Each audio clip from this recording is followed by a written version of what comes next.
Well, guys, I mean, where do we begin? You have to have these moments. We as fans, we gotta have these moments every 2 or 3 years.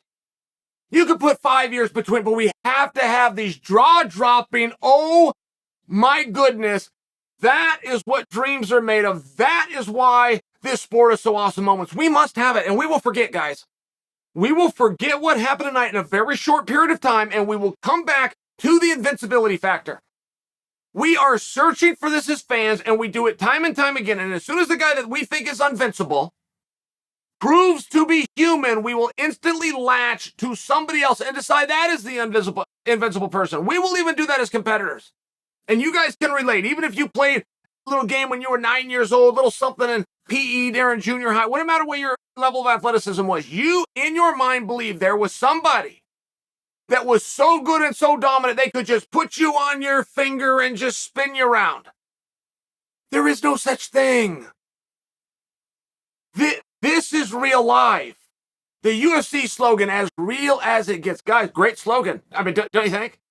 Has anything proven to be more true than the slogan that they picked, probably arbitrarily, way back in the day to some dude that never even got credit? He should get his credit because he was right. It's as real as it gets. Do you want to know what I saw from Kamaru Usman tonight, guys? You want to know what I saw? I saw the greatest combat athlete possibly that I've witnessed. Possibly. Kamaru Usman was doing things tonight that you cannot do. Let me just give you an example. Kamaru Usman dropped a round. Now, when you lose a round or you lose a situation in a way that when you envisioned all the possibilities that could happen, it was last. Expect the unexpected, right? The old Bruce Lee. Yeah, okay, Kamaru expected to be taken down. He expected that last. On all of his things he prepared for, being fully mounted by a Brit who's never wrestled after getting taken off of your feet in the very first round and dry was the last. When you have those moments and you survive, he comes back, wins the next round. Kamaru Usman was working the body tonight.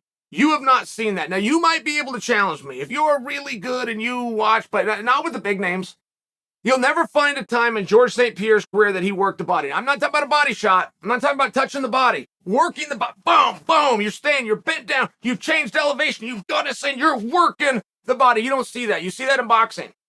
You don't see that in MMA, and it's for a good reason. In MMA, you change elevation, guy grabs you by your head and knees you in the face. Kamaru Usman never did it except when Leon was against the fence. He's working the body. Something that you've never seen George St. Pierre do. You've never seen Jon Jones do. You've never seen Khabib do. Kamaru Usman did in 3 different rounds. I was watching one of the greatest talents I have ever seen. That's what I was watching. And what I was reminded of tonight is that he's a human being. The idea that somebody goes up on your finger and just gets spun around, it's just not true. Now, when you talk about what dreams are made of, there was something very different tonight. In fact, let's keep Leon as the divisible. Let's take a look at a different denominator. And I realize I said those wrong. Nate Diaz. When Nate Diaz caught Leon in the 5th round, it was very different because Nate had never changed. Nate was in there with a guy who was faster than him. He was there with a guy who looked like a better fighter. Fine, but that was A to Z. That was minute 1, minute 14, and then in the 24th minute when this happened, it was the same thing. Nate was coming after him looking for that home run. All night we knew it was coming. That wasn't the situation with Leon. Leon was broken. It's a terrible insult to say to a fighter. But when I'm going to compliment the fighter, I feel as though that exception can be made. Dean Thomas, who's a tremendous addition to the commentary time. They bring Dean, and Dean's got to fly out and get a hotel and put on the fancy suit. He talks for less than 60 seconds, but they're valuable 60 seconds every time he comes on. He said something great tonight. Dean Thomas said, Leon Edwards is broken. And he said, and I'll tell you how I know. When he was in the corner with his coach, it's a father figure, your coach, it's a big deal. Leon couldn't look him in the eye. And the reason he couldn't look him in the eye is because he was ashamed. He felt as though he had let him down. Now, I've never heard that. It's accurate, and I knew it was accurate as soon as Dean Thomas said it. Now, Dean Thomas is a coach. Make sure you understand that. Dean Thomas is an athlete, but he's also a coach, and now he's a commentator. He's been on all sides. It was very insightful. As simple as it might sound, but it's true. And when a guy breaks, he does not come back. I have seen a man break in a fight and win the fight one time in my life. It was Randy Couture versus Pedro Hizzo 1. And I'll tell you one person that was surprised Randy Couture won was Randy Couture. In all fairness, that's my one exception. But Randy didn't think he won the fight. He did win, so I got to say him. So it's very close to me telling you I've just simply never seen it. And you haven't either. And that's in any sport. When a team checks out, they just can't come back. You check out because of exhaustion. Nothing that breaks you more than that. There's things that might knock you down. There's things that might make you yell, ow. I'm not talking about that.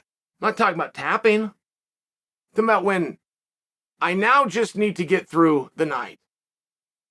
Daniel Cormier was weighing in on that. And again, this comes from the athlete in Daniel who knows your goals will change. Leon showed up to be world champion. His goals changed as that night went on. Very normal. So for Leon to throw that setup, watch Kamaru dip, throw that kick, land it perfect, become the champion of the world, it was just an amazing moment. But I don't want you to miss why.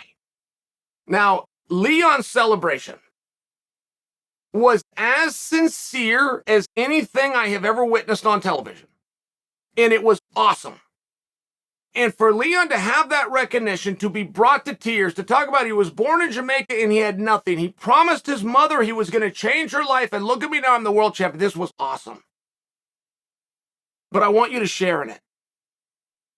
Sometimes it's hard to get behind sports guys. What? Well, they're famous. F them. They're rich. F them. Everything's going great. They got all the girls, and they got the plane, they got the big house, and whether they win or lose, they go put their head on a big old bag of money. That's not what you saw tonight. Leon is not those things. That will change. Leon's life will be very different. That's not what this is. That was a young man with a dream who had an opportunity to quit, who was frustrated. He was breaking rules. I mean, Herb Dean did a great job, but there was a lot of rules broken. And the only reason Herb didn't take points away, by the way, is because it would not impact the fight. Kamaru was running with it. I mean, I'm just sharing with you. This is a very frustrated man. And when he landed that kick, it was incredible. It was incredible. But it also set something up, guys. Kamaru Usman, right or wrong, has been chasing the ghost of George St. Pierre. Very hard to compete with the memory of the most loved fighter ever. It's just hard. But Kamaru Usman finds himself now in the exact spot of the guy he's been chasing, which is he was upset and finished in a world title fight that wasn't supposed to happen. What does he do now?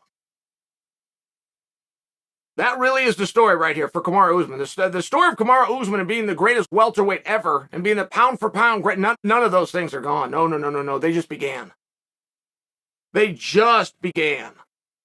It is very hard to do big business when people think you're invincible. People start caring. People start expecting. People booed at one point during this fight. I don't begrudge those fans, but there was nothing about that fight that was boring. They're just dealing with the greatest, and they want to see just nonstop action and violence. Domination. You had two guys trying, two guys were struggling. You have a massive upset. You have a wonderful moment for Leon. This is all about Leon. This is Leon's night. I am blown away. And truly, I am happy for him. And I am happy he's got his mother. And I mean, I don't know their backstory, but I do know that it was tough. This is an amazing moment for all of England, who I believe only has had one champion ever in the form of Michael Bisping. It's an amazing moment, but it's not the only part of the story. If Kamaru Usman wants to surpass George St. Pierre, Kamaru Usman has to do what George St. Pierre did. And he would have not been given that opportunity had he not taken that kick. I mean, that is the other side of this coin. It's not going to look that way tonight. Not going to look that way tomorrow for a couple of weeks. But mark my words, it's very important. And what does he do now? We didn't see Kamaru get up and cry. We didn't see Kamaru make an excuse. We didn't hear Kamaru talking about he was grabbing the fence, he was grabbing my glove. He didn't talk about anything. He didn't storm out of that cage. He stood there like a man and he shook hands. And he watched his belt go to somebody else. The same thing that Georges St-Pierre did. Do not lose sight of what this story is. There is an avenue for both. I assure you. Not going to be fun tonight. Ali's not going to love this tomorrow, and neither's the team. In a few months, as this unfolds, as this develops, what's going to happen next? If anybody is a #1 contender for Kamaru's belt, it's Kamaru. If anybody deserves the right to fight Leon, it's the guy that not only was just about to beat Leon, is the last guy to beat Leon, which is Kamaru. That doesn't mean that's going to happen. That's not a guarantee. That's not how this works. You have injuries, you have things that have to be looked at, you got to hear from commission. There's things that have to happen. I'm speaking to you moments before Dana White goes to the Odadas at the press conference. He might have just smashed, or getting ready to smash everything that I just said and says that's the next fight we're going to do. But it's not guaranteed, and we just saw this at light heavyweight. Very similar to what I just described. Glover Teixeira did end up with this shot, but it was a couple of months went by. Good 6 weeks went by. There's a big debate that goes on. I'm only sharing for you. There's multiple avenues here. Kamaru is trying to forge his own path. I don't take a pleasure in telling you he's chasing the ghost of St. Pierre. It's meant as a compliment. Kamaru has done everything. He's lapped the division. He's done everything. He has dominated. But he still has to live with that comparison. And finally, he will have the opportunity to prove where he stands.